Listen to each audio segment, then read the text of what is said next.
കൊച്ചിയെ വെള്ളത്തിൽ മുക്കുന്ന വടുതല ബണ്ട് പൊളിക്കാനുള്ള സാധ്യത ആരായുകയാണ് ഹൈക്കോടതി. ദേശീയപാത നിർമ്മാണത്തിനായി ബണ്ട് പൊളിക്കുന്ന മണ്ണ് ഉപയോഗിച്ചുകൂടെയെന്നും ഹൈക്കോടതി ചോദിച്ചു. ബണ്ട് പൊളിക്കണമെന്ന ആവശ്യം കോടതിയിലെത്തിയിട്ട് മഴക്കാലങ്ങൾ പലത് വന്നുപോയി. പക്ഷേ നടപടി വൈകുന്നതിനാൽ പ്രതിസന്ധിയിലാണ് നാട്ടുകാർ.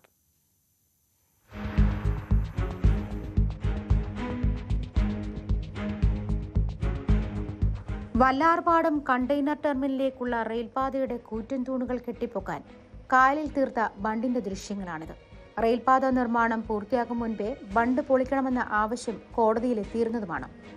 2009 ഓഗസ്റ്റ് 24 മത്സ്യത്തൊഴിലാളികൾ നൽകിയ ഹർജിയിൽ 2010 മാർച്ച് 22 ജസ്റ്റിസ് ടി.ആർ. രാമചന്ദ്രൻ നായർ ബണ്ട് പൊളിക്കണമെന്ന് വിധിച്ചു. അന്ന് കരാർ കമ്പനിയായ അഫ്കോൺസ് ബണ്ട് നീക്കം ചെയ്യുമെന്ന് അറിയിച്ചിരുന്നെങ്കിലും അതുണ്ടായില്ല. ബണ്ട് പൊളിച്ചെന്ന വ്യാജരേഖയുണ്ടാക്കിയാണ് പെർഫോമൻസ് സർട്ടിഫിക്കറ്റ് കമ്പനി നേടിയത്. അഫ്കോൺസ് എന്ന് പറഞ്ഞ കമ്പനി റെയിൽവേക്ക് വേണ്ടി നിർമ്മിച്ച പാതയുടെ അടിയിലെ ബണ്ട് നിർമ്മിച്ചത് പൊളിക്കാതെ കിടക്കുന്നത്.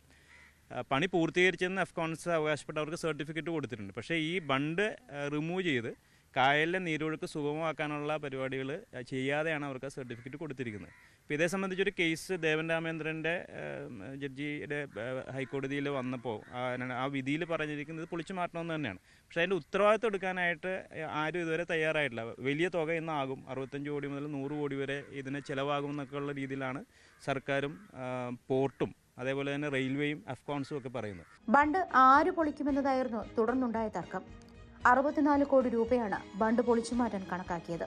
തുറമുഖ ട്രസ്റ്റിനാണ് ഉത്തരവാദിത്തമെന്ന് സർക്കാരും തങ്ങൾക്ക് പങ്കില്ലെന്ന് പോർട്ട് ട്രസ്റ്റും നിലപാടെടുത്തതോടെ കായലിലെ മൺചിറയും നിർമ്മാണ സാമഗ്രികളും അങ്ങനെ തന്നെ കിടന്നു.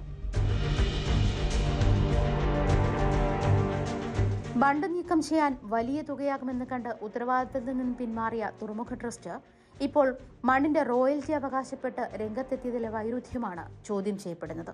പോർട്ട് ട്രസ്റ്റും ദേശീയപാത അതോറിറ്റിയും ഒന്നിച്ചൊരു തീരുമാനമെടുത്താൽ പ്രതിസന്ധി വേഗം പരിഹരിക്കാനാകുമെന്നാണ് വിദഗ്ധർ ചൂണ്ടിക്കാട്ടുന്നത്. പോർട്ട് ട്രസ്റ്റിൻ്റെ മണ്ണ് ദേശീയപാത അതോറിറ്റി എടുക്കുന്നതിൽ എന്താണ് തെറ്റ്? കാര്യം ഇതൊരു നിർമ്മാണ പ്രവർത്തനമാണ്, വികസന പ്രവർത്തനമാണ്. കൂടാതെ നമ്മുടെ ദേശീയപാതയിലൂടെ ഓടുന്ന വാഹനങ്ങളിലെ നല്ലൊരു വിഭാഗം പോർട്ട് ട്രസ്റ്റിൽ വരേണ്ടതാണ്. കാര്യം നമ്മൾക്ക് കണ്ടെയ്നർ ടെർമിനലുണ്ട്.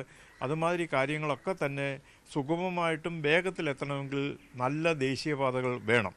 ആരും ഏറ്റെടുക്കാതെ വന്നതോടെ ദുരന്ത നിവാരണ ഫണ്ടിൽ നിന്നും പണം ചെലവഴിച്ച് 2 സ്പാനെങ്കിലും തുറക്കണമെന്ന് ജലവകുപ്പ് ജില്ലാ കളക്ടർക്ക് 2 വർഷം മുൻപ് റിപ്പോർട്ട് നൽകിയിരുന്നെങ്കിലും നടപടിയുണ്ടായില്ല. പെരിയാർ വേമ്പനാട് കായലുമായി ചേരുന്ന ഭാഗത്താണ് ബണ്ട് നിർമ്മിച്ചിരിക്കുന്നത്. കൊച്ചിയുടെ വടുതല, പച്ചാളം, ഇടപ്പള്ളി, എളമക്കര മേഖലയിലെ രൂക്ഷമായ വെള്ളക്കെട്ടിന് കാരണവും ഈ തടസ്സമാണെന്ന് പഠനങ്ങൾ തെളിയിക്കുന്നുണ്ട്. വികസനം ജനങ്ങൾക്ക് വേണ്ടിയെന്ന് നിലവിളിക്കുമ്പോഴും വികസനത്തിന്റെ ഭാഗമായി പണികഴിപ്പിച്ച വടുതല ബണ്ട് ഇപ്പോൾ കൊച്ചിയെ വെള്ളക്കെട്ടിലാക്കാൻ തുടങ്ങിയിട്ട് 6-7 വർഷമായി. ഇപ്പോഴും അനാസ്ഥ തുടരുകയാണ്.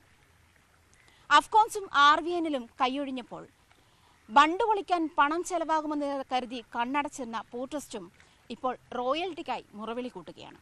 സർക്കാരാകട്ടെ മൗനം പാലിക്കുന്നു. ആരാണ് കൊച്ചിയിലെ ജനങ്ങളുടെ ആശങ്കയകറ്റുന്നത്? ക്യാമറാമാൻ KP ധനേഷിനൊപ്പം ആജ്ഞ രവീന്ദ്രൻ, ന്യൂസ് 18 കൊച്ചി.